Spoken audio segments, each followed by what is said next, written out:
Welcome to Family Jewels, a podcast about people's families, hosted by me, Olga Koch, and my close colleague, Charlie Dinkin. Today, we have a very special guest in our studio. You may have seen him, you may have heard him, you may have done both. It's Max Olesker. No further context needed. I am a human being who may have been seen or heard.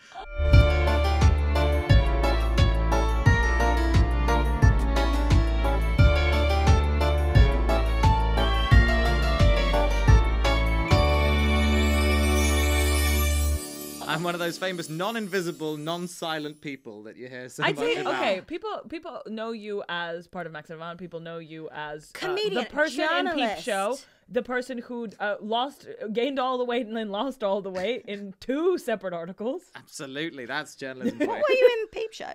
Oh, just a man. I was an estate agent in the final ever series. That was I good. screamed. I was watching it in deep sold- lockdown, and I thought that I imagined it. I sold Jez a flat. Hell yeah. Sorry, a kind of office space. He was pretending to be a life coach. Yes. Yeah, I completely remember. Yes. Yeah. And that, whilst we're on the subject, that happened to be the final scene of Peep Show that was ever shot chronologically. So, by sheer chance, my one day on set for my, let's be You clear, were Paul Rudd. You were Paul Rudd on the four-line- set of Friends. Yeah. I literally was. And I was there. And I was quite nervous because Peep Show is my favourite show in the world. Oh my God. And I was like dry mouth and I was practicing my like 4 lines. And then we got there. And then I realised that obviously you don't actually see Jez, the actor you're opposite, because it's Peep Show, it's POV. So I was just doing it like directly down a camera lens. And then I was nervous. And then, because it was the final day, final everything, final scene, like just before we started, the DOP went, sorry, can I just say, No! after 50 years in the industry, I am retiring and this My will be my God. last. And there wasn't a dry eye in the house. I was like, oh, Jesus Christ. So much pressure. Went to go start. And then, excuse me, David Mitchell here, just walked onto set with a crate of champagne with the head of Channel 4. Hello, guys, just set these up. Anyway, just the one more scene. At this point, I'm like completely spiraling. Please, I'm able trying to sell a house. Barely able to speak. I'm trying to get through a scene in which Jez says the line, fuck my mouth. But it's... And then there was obviously immediate rap drinks, which I went to. Yes, good. Did you give a speech? Oh, absolutely. You guys, what a journey. 7 seasons, started from the bottom, now we're here. Yeah, obviously made myself far too at home, just got stuck in, shared anecdotes with the lads. Good. Great times. Thank you for reminding me of that credit. That's such a good story. Showbiz, baby. Yeah, That's fantastic. You were in W1A. I was indeed. You also, I think you and Yvonne were in the best narrative podcast I have ever heard in my entire life. Stop it. You say that to all the writers. Fugitives, right? Yeah. Honestly, I agree. genuinely, I it was literally agree. phenomenal. Changed the I could game. not- That is- I could not stop. That is very It was kind so of... gripping. We very much enjoyed writing it. We wrote it for a podcast, for a production company. They're like, we are gonna fund elaborate, ornate narrative podcasts. Could you even imagine? And then after one series, they're like, well, we got no idea how we're gonna pay for this, so that's it. Bye. And they're like, no, we're now gonna fund just people vibing. So A singular, perfect jewel Yeah. in the podcast It was landscape. fantastic. I honestly, I constantly come back to like the concept of there being a sort of news agency that does very reputable news, and because of its very high and good reputation, it gets to do fake news too, very sparingly. That was in the. That was. Did you remember? Yeah. Do you No, remember your- thank you. No, we. Hey, I thought it look, was such a brilliant. not to brag, but we did recently in the last week receive an email asking if season 2 was coming. So with that kind of public pressure, that you know, was me. One a week, ever since. Be cool, Olga. I'm trying to keep an air of mystery. Calling, texting, about this whole emailing, thing. inviting Come you on on. the podcast simply to ask these questions in Yeah. person. No, as with all of my projects with the van, it took far too long to write, and if you add up how much we made from it, you'd cry. Yeah. So, but it was. I'm But very, it's very, so good in the end. So Oh. if you could pay yourself with pride. and I do. It's fantastic, and the photos were great. Shout out to Adil Sukan. Yeah, So yeah. good, Yeah, so yeah, good. yeah. Amazing. Blustery East London. Yeah, it was great times. No regrets.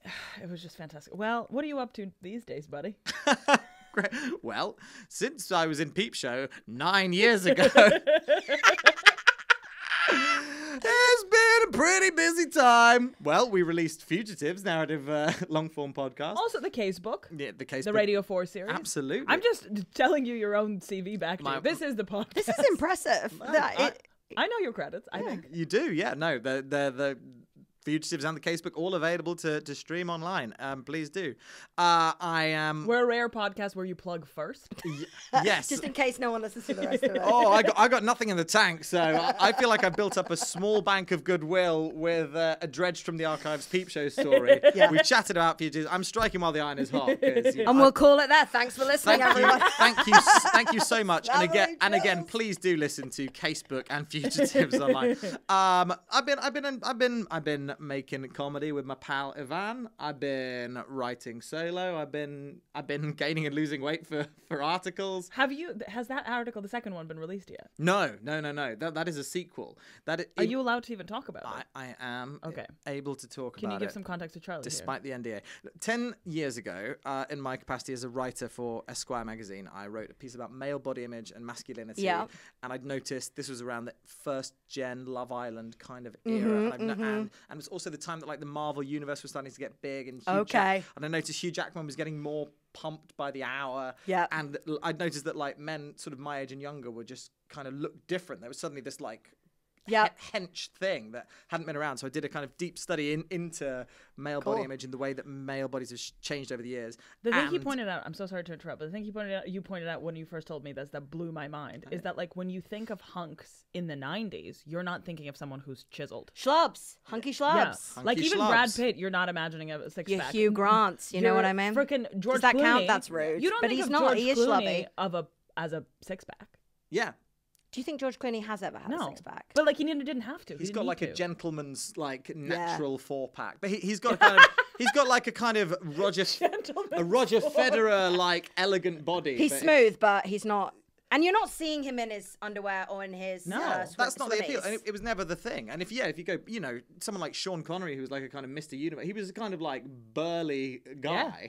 But there was this kind of obsession with, you know, the physical aesthetics, the proportions of a male body was extraordinarily niche. Like it was a kind of, it was like, come see the man who does bench press. Like there's only one of them and here he is. He's coming to town. Bench press man. George Hackenschmidt, the inventor of the squat, is here. Come see his lumpy legs. And everyone would be like, that's unusual. And then they'd move on. But it was this sort of drift into normalcy. So I wrote a piece about it. And as part of it, I like became that. I got, you know, I sort of got ripped. And if you Google Max now, those are the first photos that come up. All right, great. I push them. I every time. I upload them every morning. Really. It's part of pop the coffee Clicking on them constantly. Just re-upload them. Then I search for them on a number. I've got there's a South Korean click file that I work with, and it's you know just, any Max. If anyone searches a Max of any kind, I want these photos to come up first. It all helps. Yeah. Luckily, Max is a versatile word, so it is. Yeah, we're doing numbers out there. Good. For people just looking at old photos of me. Well, did you go to the V&A exhibition about masculinity? I want to say like 2 years ago, maybe a year ago. Yes. And in it, they were talking about how the last time a lot of people had six packs before now was ancient Greece. And so the fascination with ancient Greece throughout the years is because they've like, what the fuck are those freak bodies? Yeah. Because no one in the Middle Ages had six packs like that. Of course. But they had the idealized male body, which was kind of there must have been ripped, one though, don't you think? And with in a like really small penis. That was the Greek ideal. Yeah. Priapus was laughed at with his giant freakish little dong. tiny, big body, little dick. Yeah, it was like an elegant. The small dick makes the body look bigger. This is what they say. Yeah, I can't remember. One of the philosophers described the ideal youthful body as like giant buttocks and a small prong. Yeah, they were. Wait, is little that freaks. true? Yeah. Okay, I thought you were riffing. No, I love those guys. Yeah. Riffing with the truth. Wait, but don't you think there was like one guy giant in like buttocks and a small prong? Those two don't go together. You can't make them work. I'm sure they found ways, but okay, sorry. I don't know. I don't know. I'm saying if you're trying to have butt sex, two of those. Which won't also work. wasn't their main thing. They were into. I don't know how we've gone quite down this way. Also, I'm not sure why I'm volunteering all this information so readily without being asked, as though it's my mastermind specialist subject.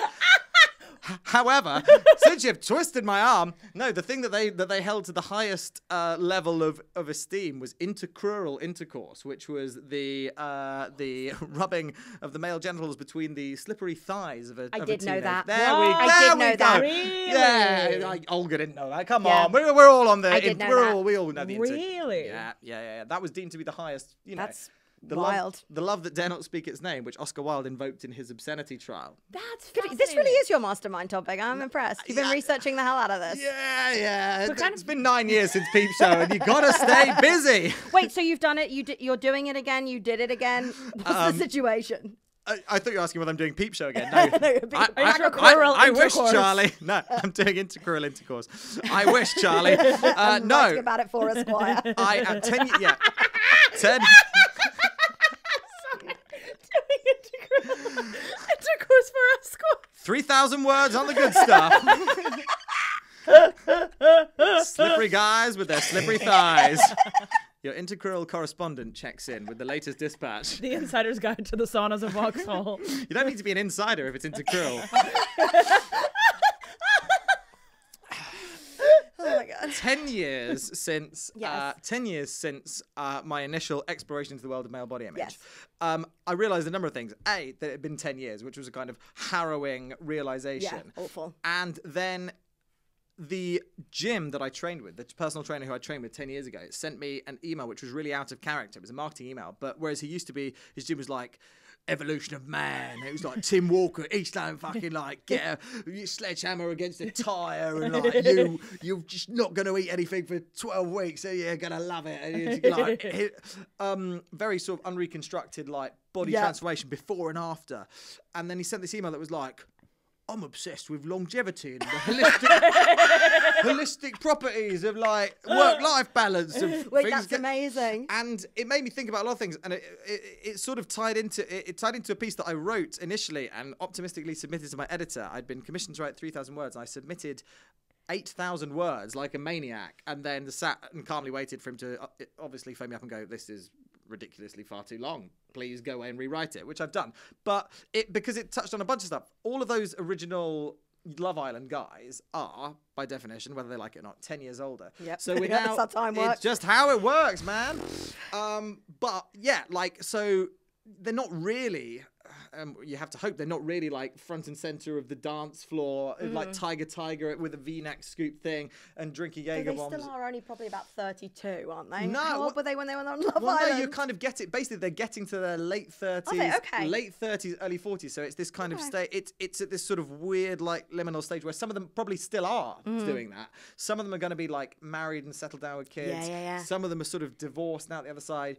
And But then mortality is in the picture now. yeah. It's a sort of Barbie, do you ever think about dying situation. Yeah. Ken doll like body man. Do you ever think about dying? It's no longer just live for the weekend, and that kind of filters down not just with the That's so interesting. the Love Island guys, but also just like the people in that Yeah, of kind of course. space. Like, and now, like, they're not just going out clubbing every weekend. They've like probably yeah. just got like they're probably like midway through their careers with like a car that they're paying off and like Yeah. 1 to 2 kids, and like what's happened to them. And then you've got the like, you know, the people who sort of veered off from being like.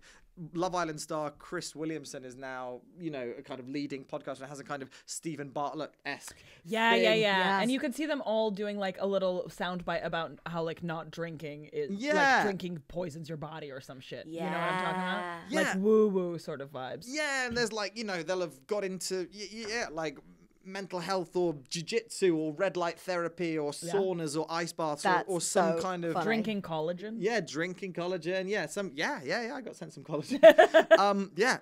Some kind of combination of all of the above. So I was fascinated by like what's happened to kind of guys roughly my age. so cool. What happened to guys, you know, younger, what the like Gen Z, you know, kids are up to, what the future. Yeah, whether they're doing it too or they're partying hard and then it's going to hit them in the end. But I would kind of assume we're in a more wellness-leaning era and that bleeds everywhere. Sort of, but they all seem to be totally like more screwed up. Like, I don't know, they don't have the kind of clarity of purpose that like idiotic young men had 10 years ago that were like, just do this. Boom. Now they're like, they're What are we? They, as we all are, you know, cripplingly addicted to their algorithmic feeds. Yeah. And so they're like, they do feel the compulsion to like have 4% body fat and massive pecs and a tiny waist. Oh my but they also God. feel the compulsion to run And like a tiny dong, am I right? a tiny prong, please.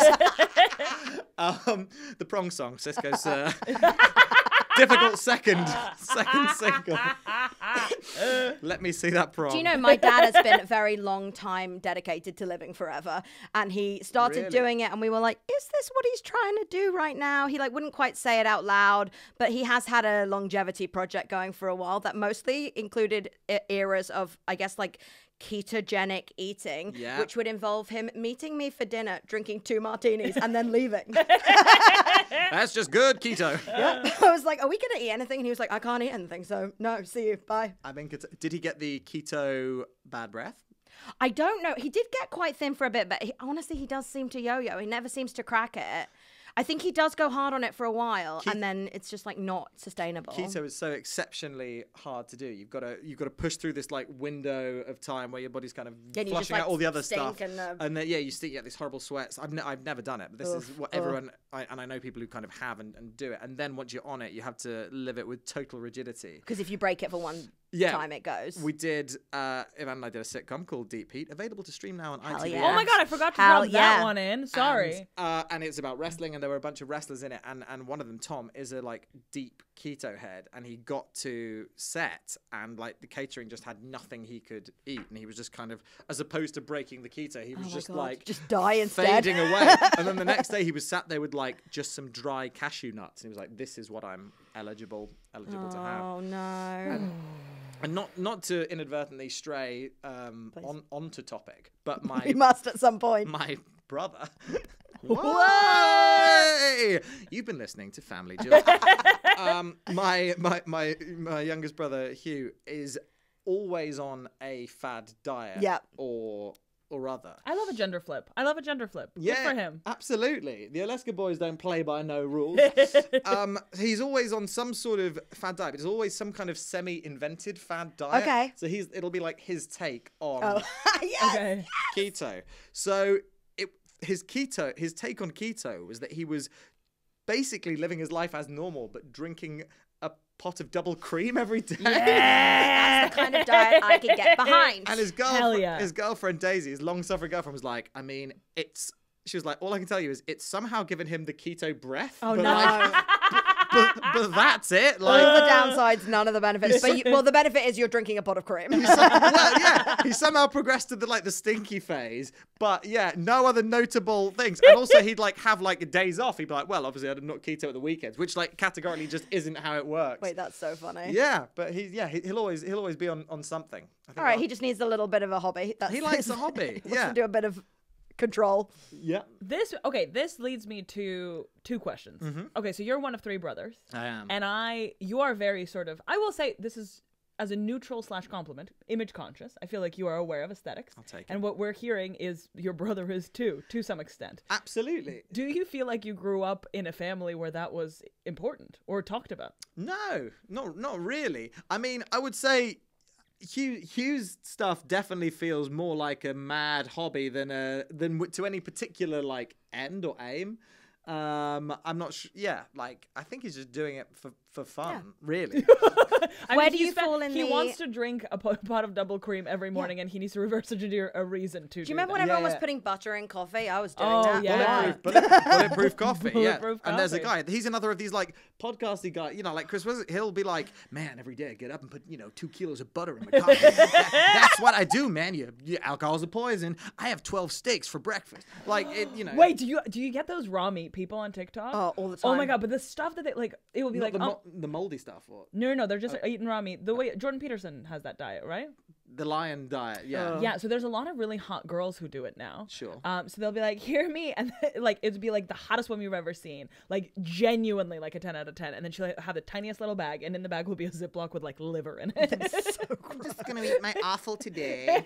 So we've got our offal here. And then because it's like all high fat, they'll do like brown butter bites, and they'll just like freeze melted butter and like eat it as little snacks. I gotta know how long people live. I I mean- can't do it without knowing. Maybe you look good now, but you die next year. You But know also, what I yeah, mean? is your cholesterol fucking insane as well? They claim it's not, but I mean, it just I have to believe it's all just a total lie because it feels like a completely insane way to live your life. But yeah, there's loads of all butter, all salt, all meat, no vegetables. Just say you want to eat butter. Yeah, yeah. I'm not on a diet. I just want to eat a stick of butter with my teeth. I get that. I respect that. I have some of that within me if I'm if I I'm want honest. the grooves in the stick. Yeah. Where do you fall in you're one of three. Where are you? I'm the eldest of three. Are you? Do you feel you have an elder sibling energy about you? Yes. Yeah. My middle brother and I were like quite different energies. I think I was always very like bookish and like academic and like eager to like please and like be around people, and my brother is very creative but like dyslexic, so that wasn't his like thing. So basically, and he was like, oh well, that guy's doing that, so whatever. So he took a different. You had to find a different identity in the different. family. Yeah, absolutely. So and then we were like fought loads when we were kids. Well, not loads, but we sort of bicker as kids, and then But friends as adults. Yeah, we're All three of you. Yeah. Hugh is like 8 years younger than me, the youngest. So like we were like so far apart that we were just kind of. That's like, a big gap. Do you remember him being born? Were you at 8? big time. Yeah. And were you like, not another one? Or were you like, cool? No, I was really excited. That's nice. I did. I think I hoped I'd have a sister. Oh, 'Cause I thought it'd be- some variety. It would be cool to have, a But sister. just another boy. But it was just another boy. But yeah, I vividly remember going to, the day that he was born. Where did you grow up? Where are you from? I am from sunny Portsmouth on the Ah. south coast of England. Did you like growing up in Portsmouth? Yeah, like, not. You did grow up in Portsmouth. I sort of did. It was fun to grow up there. By the time I was like a teenager, it felt like the exact right side. I like growing up in a city, and I liked growing up near the sea. Those are both That's cool. Both things that I absolutely loved. And I like growing up somewhere that, despite being a city, had a kind of villagey aspect in that you could just walk around. Like, you didn't need to get a bus, and it was like Portsmouth's tiny. You can just walk around, like, everyone kind of knows everyone. It's You could roam. quite connected. Yeah, you could roam. You could maraud. Yeah. Wait, did you ever go to is it Isle of Wight? The Isle of Wight. Yeah, where there's the Right there. place where Queen Victoria died, right? Is it? Yeah. That's the hotspot fact of the Isle of Wight. There's a palace where she died. She died on the Isle of Wight. Yeah. You could see the bed. I'm pretty sure. Let me Google that.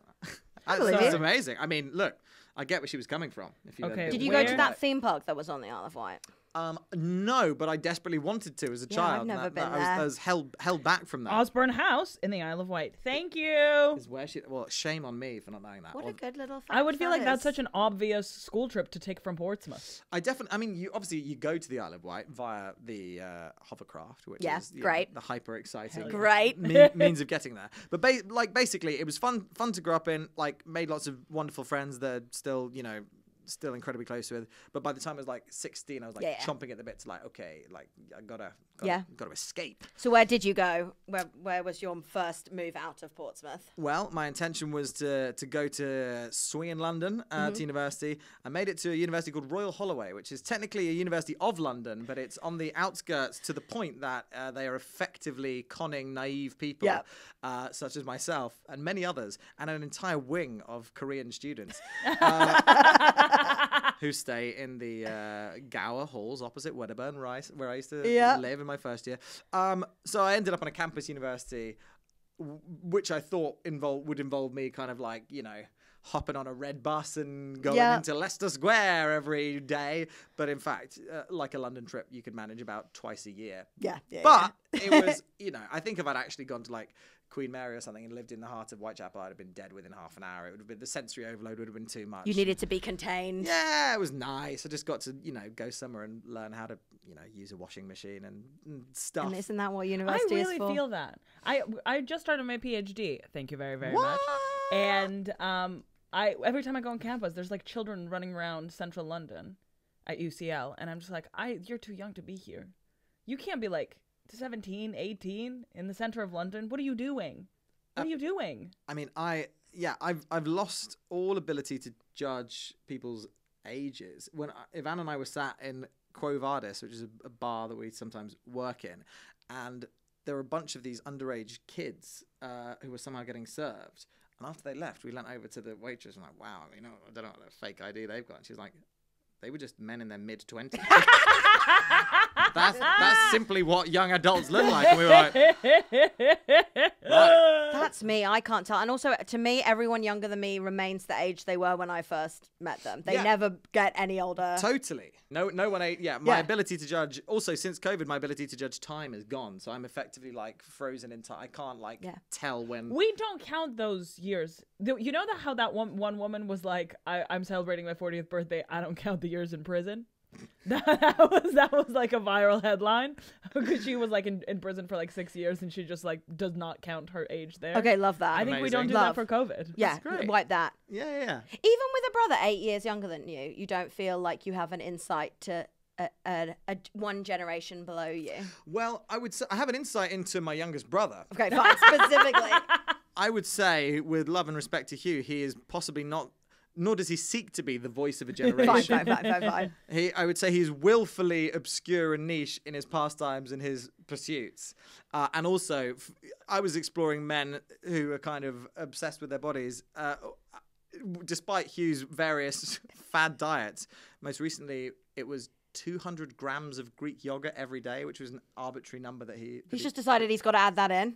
Yeah, I think he had that in. This man's dairy man. He's got a dairy addiction, is what we're dealing now in the cold light of day. But yeah, despite that, he and Leo, my brother, that's not their vibe. They both.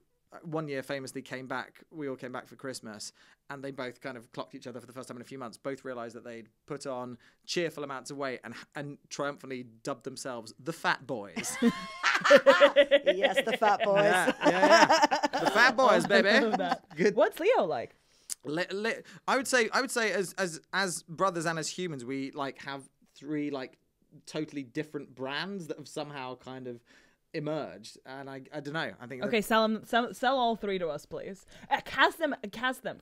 Oh my goodness! Who's playing you? Oh no, right. You do the casting. I'm gonna. Okay. We need to watch. So you've got kind of. Also three different like voices. We have Okay. Three different. I don't have a Portsmouth accent. Yeah. But then neither of my parents have Portsmouth accents. My mum claims to have just made up her accent because my grandma on that side had a heavy Northern Irish accent because she's from Northern Ireland. So, Check that. but at school, Wait, so she just borrowed a Northern Irish accent? my grandma was Northern Irish. No, I mean your mom. Oh, so my mum basically said she just went to school, realised that no one else sounded like that, didn't want to get like picked on for having a Northern Irish accent, so just plucked a kind of RP accent just out of the ether. It just came from nowhere. Yeah. So I have a kind of version of that. Yeah, you're pretty RP. Yeah, but it sort of makes no sense. But your brothers are very Portsmouthy. Leo's got a bit of a sort of like Cockney element, and Hugh's got a bit of a like South London kind of All right. sound. Okay. So Everyone's plucked their accent out. yeah, That's what I'm hearing. the three sort of self-created personas. So yeah, you've got kind of I don't know like foppish like Oscar Wilde from Wish.com. I never tried to describe my own vibe. All right. It's not great when you try and define it. Dominic West? Who are you? We need someone younger. I take Dominic West. A man at a party said I looked like Christian Slater recently. Yeah, you do. Okay, You Christian do. Slater Which is you. yeah, Yes, yeah. Okay, great. love. We'll see what he's like. I mean, I think you could do I it. still maintain that you look like what Jimmy Carr wants to look like. You look like what Jimmy Carr tells his plastic surgeon to do.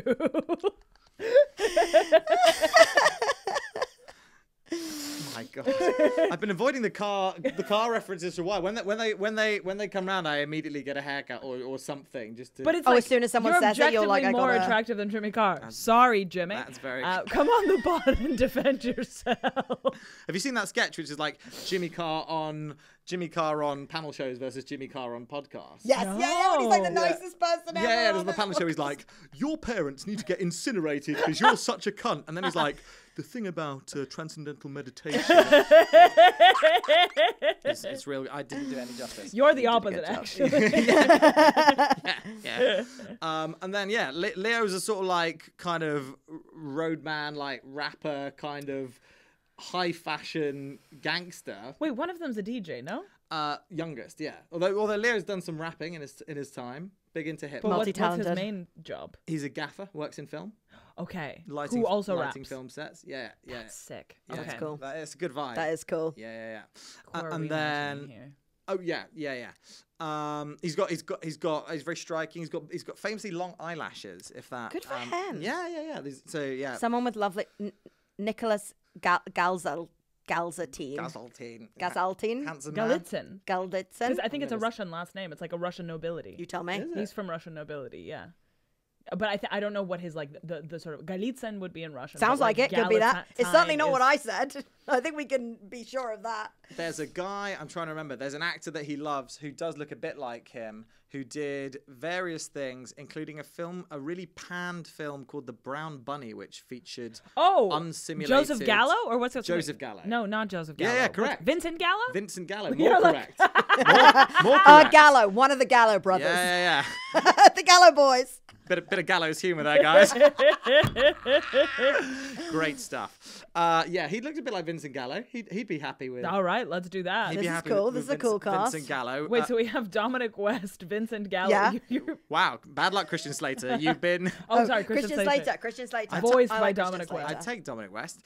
Who wouldn't? And then Hugh is a sort of kind of mysterious South London kind of folk music music historian. Yes. He likes to dress in sort of municipal clothing, like a postman's Cool. fleece. Oh, or okay, that like is cool. or like a kind of Croydon Council cap, like that's. Where's he sourcing this? eBay? Fucking. Just beating the shit question- out of it. We're talking Graves? We're talking eBay. We're talking local skips. We're talking, Okay. Cool. charity shops in All right. the area. He's always undercover a little bit. He could be working for something, but he's not. Yeah, I mean, he was literally undercover. So his Wait, what? Well, he's got a sort of, I would say he's got a kind of Dadaist approach to life. So he my God, works as a yes. music Okay, so producer. he's Joaquin Phoenix. Yes. Okay. Yeah, big time with the big bushy beard. Yes. So yeah, amongst Hugh's many musical projects and kind of creative projects, he and his friend decided to create a fictional horse festival called Norbury on the Trot. Oh my God, yes. Yes. To that end, they created very, very realistic posters for Norbury on the Trot announcing it's back. The posters kind of, from a distance, look entirely realistic. They have all the visual language of like a kind of circus poster. Yeah.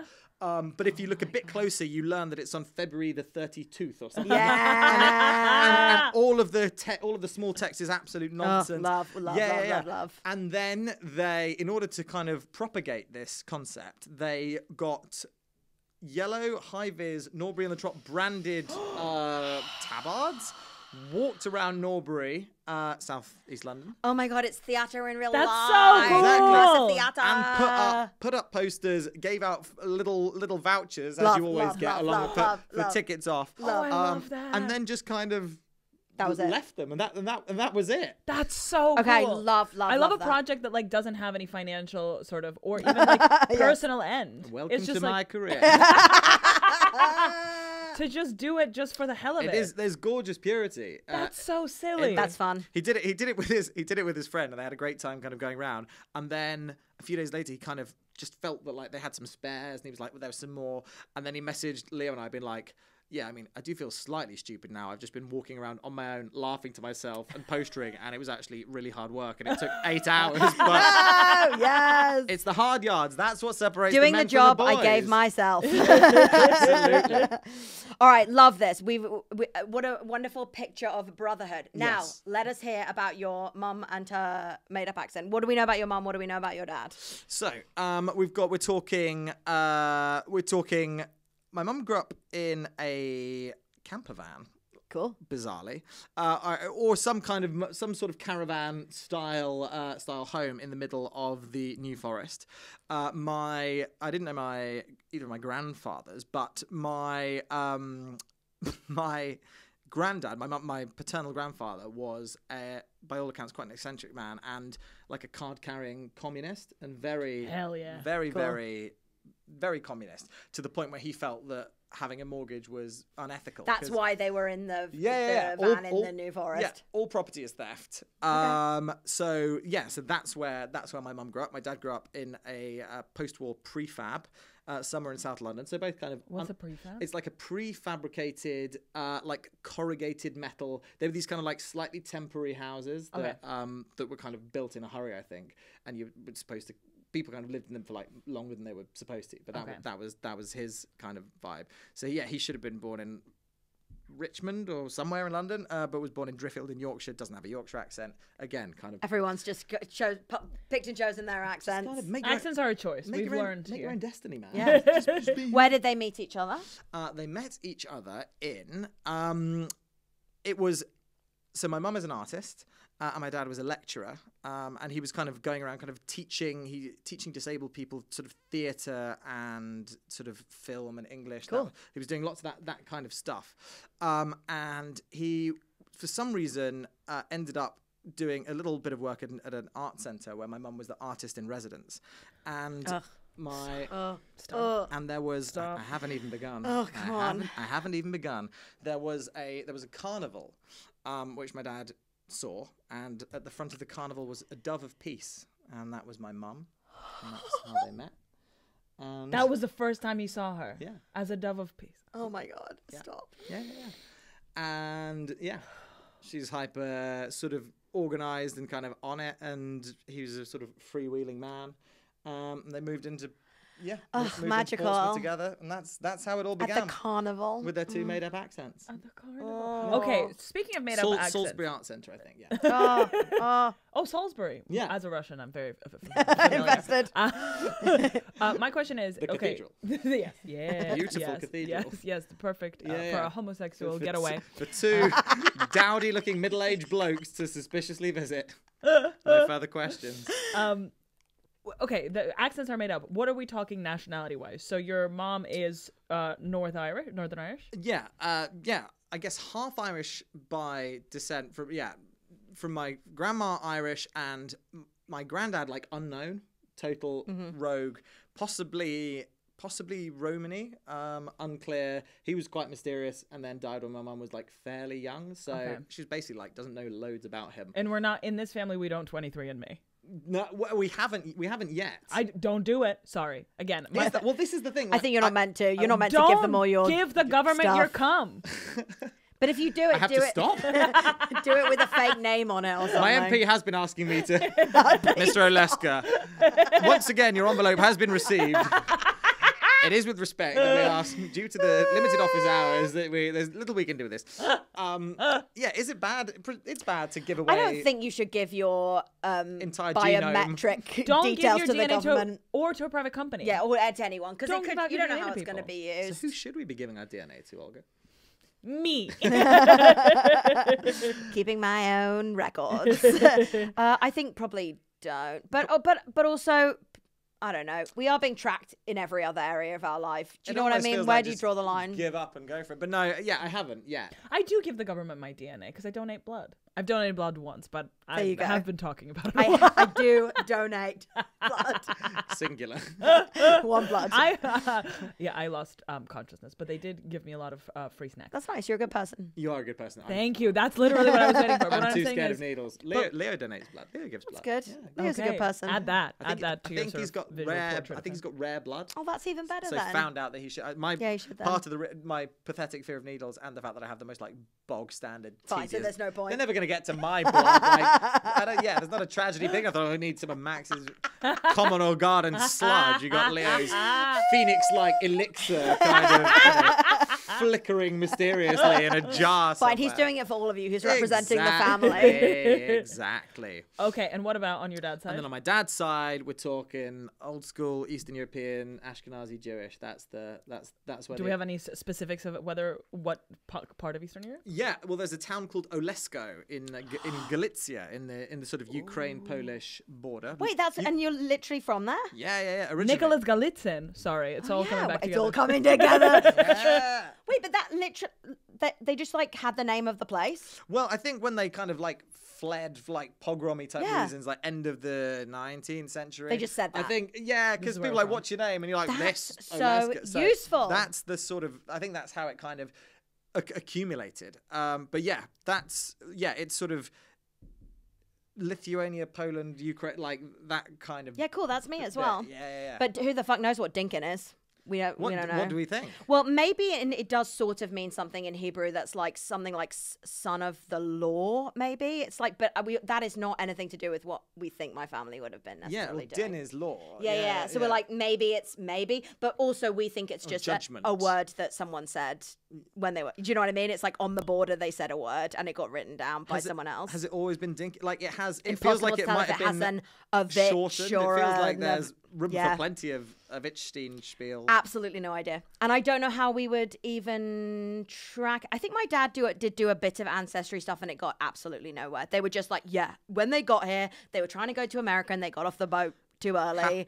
And someone just wrote down a name. It happens. I don't know if it's too early. I think most people just got like lied to. Scammed. They were like, yeah, New York, New Yeah. York. And then people got off in Portsmouth. There was Yeah. a whole contingent of Jews who were like, Yeah, "Ah, I guess this is it. Did you ever hear this right." thing about people holding up a fake Statue of Liberty? That's what I was told. And someone else told me that recently, that people on the dock would like hold up a fake, like a cutout. That feels needlessly cruel because, that mean? like, you're still not going to do anything. Like, you're going to get off and then be disappointed. What's the point of, like, I guess they charged you and then they could charge a new person to get on and take your place or so. I don't even know. What, from the Statue of Liberty place? Yeah, so you've paid to go from Russia to America, but Yeah. when you get to Portsmouth, they trick you into getting off and they charge someone else to get on, I guess, Yeah, maybe. and they go, or- oh, the Statue of Liberty. Yeah. This is just a sign for where we're You're- going. Whoopsie. yeah. Bad news. Yeah. You live on Brick Lane now.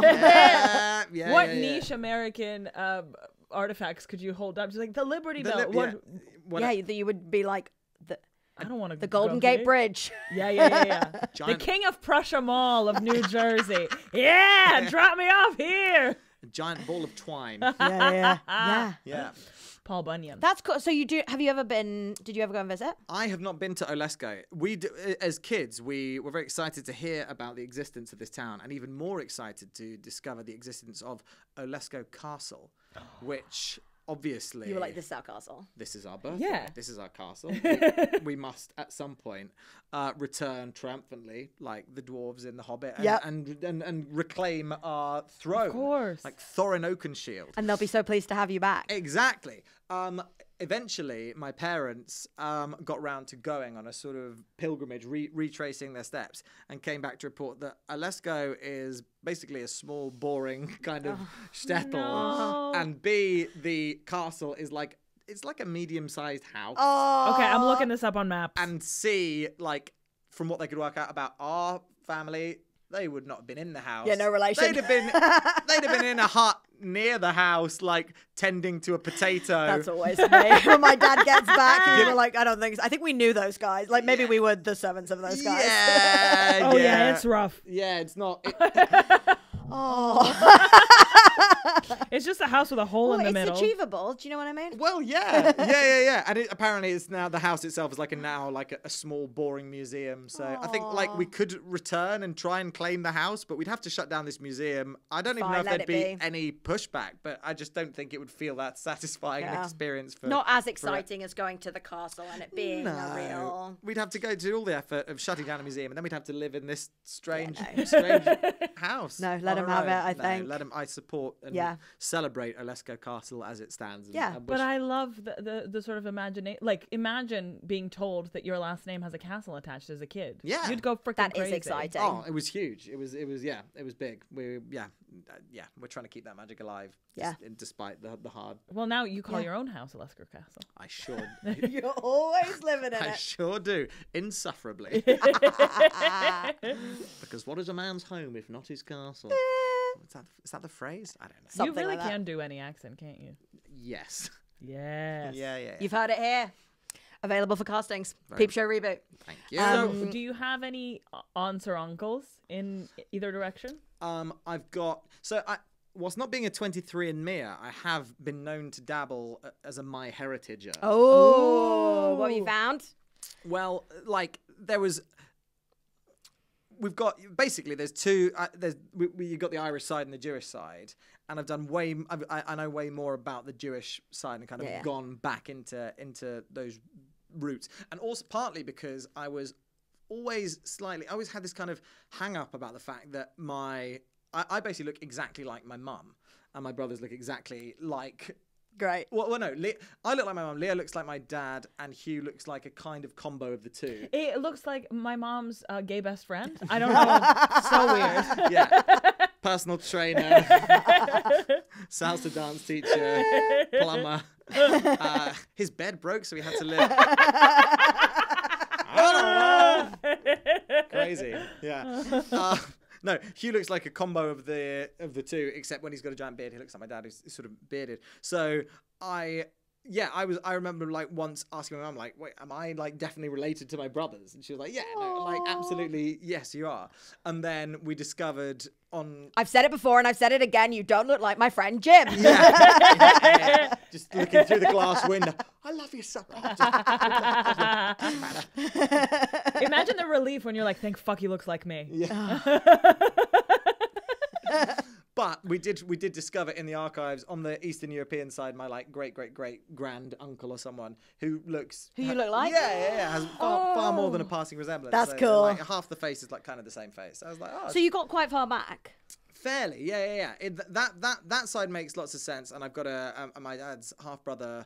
Has got like 50 kids, and that's like there's a whole. So during the pogroms, did the entire family end up settling in the UK, or did they spread around? That's a good question. We've got a bunch of Oleskers in America, so I don't know whether some of them got on the right boat. Like, what's that like? Yeah. We'll never know. Or whether they got back on the boat. Like, did the fake boat ever go to the right place? Some people just ran around. Did it ever have an America bit, or were these people just kind of? Oh yeah, we'll never know. Maybe it was not going to America at all, and just circling. Some people were making it there, but maybe they made it via a more reputable reputable firm, not the one realboats.com. Not the one with a in my head polystyrene. But I always was like it's like cardboard, but then I was like, could it have been cardboard? Did they have such things? I don't think so in the 1890s, but maybe. When's cardboard from? Made out.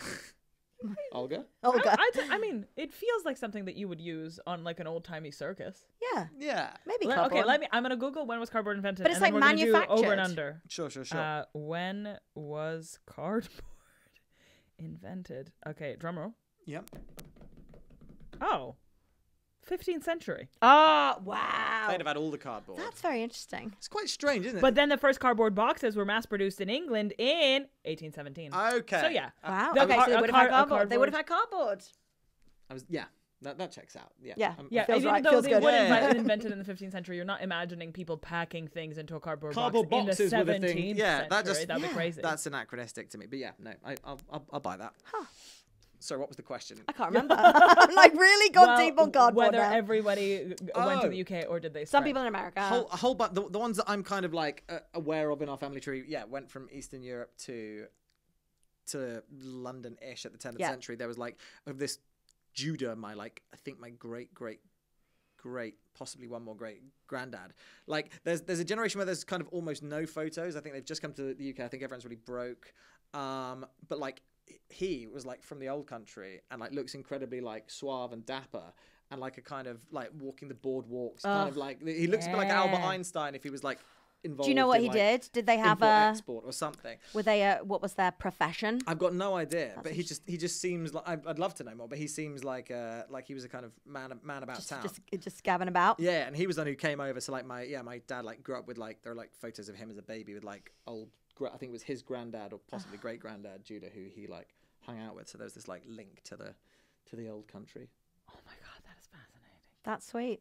I'm willing to share this because this is from my wife's family, which is now part of my family. Yeah, that's fair game. Yeah. And it's also unsubstantiated, and I'm not being specific with. Basically, it was there's sort of powerful women going way back, and traditionally, like the women are always sort of glamorous and beautiful, and men are head over heels obsessed with them, and sometimes the women will go off and find other men who are also obsessed with them. As is her right. As she should. And this matriarch, many generations back, had a husband, and when he died, they discovered that the name that she'd been calling him wasn't his name. Wait. It was the name of her previous lover. And she just kept it. 'Cause she's like, it's just easier. That's what men are called. What? And he was just okay with it. Yeah, because he was just obsessed with her. So he'd gone through his whole life just being called the name of her previous boyfriend. And she was just like, yeah, you know, why not? I did once try to convince a boyfriend of mine that he should use the same fragrance as a other boyfriend I'd had because it did smell good. It wasn't about the other boyfriend. It was about how good that thing smelled. I don't know, what was Charlie. the fragrance? It was called Timbuktu. It really did smell very good. Did it? But then do Did you it know what smell I good, did? Or did the memories smell Okay, good? I think the memories smell good, but how I hacked it is I just bought some and I wore it. So I was like, whatever. Nice. Be your own boyfriend. Streamline the process. Why even bother? Be Tell your no own one. boyfriend. Oh my God, I love that so much. Yeah, it really just it smelled good. But yeah, maybe it was just a complicated series of things. It was my first ever boyfriend as well. And it was always like a little fancy little perfume he had for some reason. And then I was like, this smells so good. I think I still have some in my house somewhere. Let's not investigate that in any Yeah, way weird. at all. Weird. And then I have a body pillow shape just like Yeah. again, it's It's not comfortable. about him. It's about the pillow, man. Wait, that's It's about those amazing goose to feathers. just keep. You're just like, this is the name. It's of an the- absolute I don't want power to move. explain to anyone else that I have a different partner now. They are the same partner in a way. I like that word. You can be Joseph now. Okay. I love it. Extraordinary. All right, what a lovely time we've had. Are we done? Can we do it? I'd say, what would you? Is there anything you would like to plug? I plugged it all at the start. That's the technique you need to go with. No, just follow me on social media. I Yeah. don't really post Where's on the social media. best? Do you have one that you like? Max Olesker and Max and Ivana, my relevant handles. So yeah, come check me out. So just Also, the if I ones you could have. recommend anything, is go on Next Up or ITVX Oh, and yeah. watch all of their specials because they are, I would say, without exaggeration, some of the best stand-up double act Yeah. sketch I would see some in my of the life. best two-man narrative. I know, we sketch really did start to narrow that down. But they're fantastic. I would say Featuring two literally men. the guaranteed best shows you could ever see at the Edinburgh Fringe if you were there was a Max and Ivan show. There simply was not a better safest highlight bet. any The year. safest bet. The safest bet. I saw Commitment without exaggeration 12 times. You did it. You That's did. And crazy. I loved too hard, every but fucking single okay. second of it. Also, can I recommend Max's thread about how he had COVID in Thailand? Oh my yes. God. Yeah, follow me on Pinned on his Twitter. Instagram for that. Amazing. Or Amazing. Twitter. Yeah. My 10 days in solo isolation in a Thai hospital with the Omicron variant of COVID. Oh, thrilling. But I you would say documented it so well. That's really good narrative tweeting. Yeah. That was, yeah. He's writing, he's creating in every single format available to him. Absolutely. Did that thread have more of a cultural impact than the ITV sitcom we released later that year? Who can say? We're running out of time. Have a wonderful day, everybody. Thank you, Max. Thank you. Yay!